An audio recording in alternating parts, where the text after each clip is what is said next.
ಚುನಾವಣೆ ಮತಗಳ ಎಣಿಕೆಯ ಮೇಲ್ವಿಚಾರಕನಾಗಿ ಕೇಂದ್ರ ಸರ್ಕಾರಿ ನೌಕರರನ್ನು ಮಾತ್ರ ನೇಮಿಸುವ ಕೇಂದ್ರ ಚುನಾವಣಾ ಆಯೋಗದ ನಿರ್ಧಾರದಲ್ಲಿ ಮಧ್ಯಪ್ರವೇಶಿಸಲು ಸುಪ್ರೀಂ ಕೋರ್ಟ್ ಇಂದು ನಿರಾಕರಿಸಿದೆ.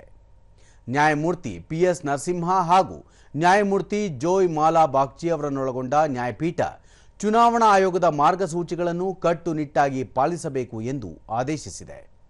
ಈ ತೀರ್ಪು ತೃಣಮೂಲ ಕಾಂಗ್ರೆಸ್ಗೆ ಹಿನ್ನಡೆಯಾಗಿದ್ದು, ಅದು ಚುನಾವಣಾ ಆಯೋಗದ ಕ್ರಮವನ್ನು ಪ್ರಶ್ನಿಸಿ ಸುಪ್ರೀಂ ಕೋರ್ಟ್ ಮೆಟ್ಟಿಲೇರಿತ್ತು. ವಿಚಾರಣೆ ಸಮಯದಲ್ಲಿ ನ್ಯಾಯಮೂರ್ತಿ ಬಾಗ್ಚಿ, ಅಧಿಕಾರಿಗಳ ಆಯ್ಕೆ ವಿಷಯ ಚುನಾವಣಾ ಆಯೋಗದ ಹೊಣೆಗಾರಿಕೆಯಾಗಿದೆ. ಪ್ರತಿ ಮತ ಎಣಿಕೆಯ ಮೇಜಿನಲ್ಲೂ ಏಜೆಂಟರು, ಮೇಲ್ವಿಚಾರಕರು ಹಾಗೂ ವೀಕ್ಷಕರು ಇರಲಿದ್ದಾರೆ ಎಂಬುದನ್ನು ಅವರು ಪ್ರಸ್ತಾಪಿಸಿದರು. ಕೇಂದ್ರ ಸರ್ಕಾರಿ ನೌಕರರ ಉಪಸ್ಥಿತಿಯ ಬಗ್ಗೆ ಕಳವಳ ಏಕೆ ಎಂದು ಅವರು ಪ್ರಶ್ನಿಸಿದರು. ಚುನಾವಣಾಧಿಕಾರಿಗಳು ರಾಜ್ಯ ಸರ್ಕಾರಿ ನೌಕರರಾಗಿದ್ದು, ಇತರ ಅಧಿಕಾರಿಗಳನ್ನು ನೇಮಿಸುವ ಜವಾಬ್ದಾರಿ ಅವರ ಮೇಲಿದೆ ಎಂದು ಆಯೋಗದ ವಕೀಲರು ಈ ಸಂದರ್ಭದಲ್ಲಿ ಸ್ಪಷ್ಟಪಡಿಸಿದರು. ಪಾರದರ್ಶಕತೆಯ ವಿಷಯ ಕುರಿತು ಹಿರಿಯ ವಕೀಲ ಕಪಿಲ್ ಸಿಬಲ್ ಸಿಸಿಟಿವಿ ದೃಶ್ಯಾವಳಿಗಳನ್ನು ಸಂರಕ್ಷಿಸುವಂತೆ ಒತ್ತಾಯಿಸಿದರು. ಅಂತಹ ದೃಶ್ಯಾವಳಿಗಳು 45 ದಿನಗಳವರೆಗೆ ಸಂಗ್ರಹಿಸಲಾಗುವುದು ಎಂದು ಆಯೋಗ ನ್ಯಾಯಾಲಯಕ್ಕೆ ತಿಳಿಸಿತು.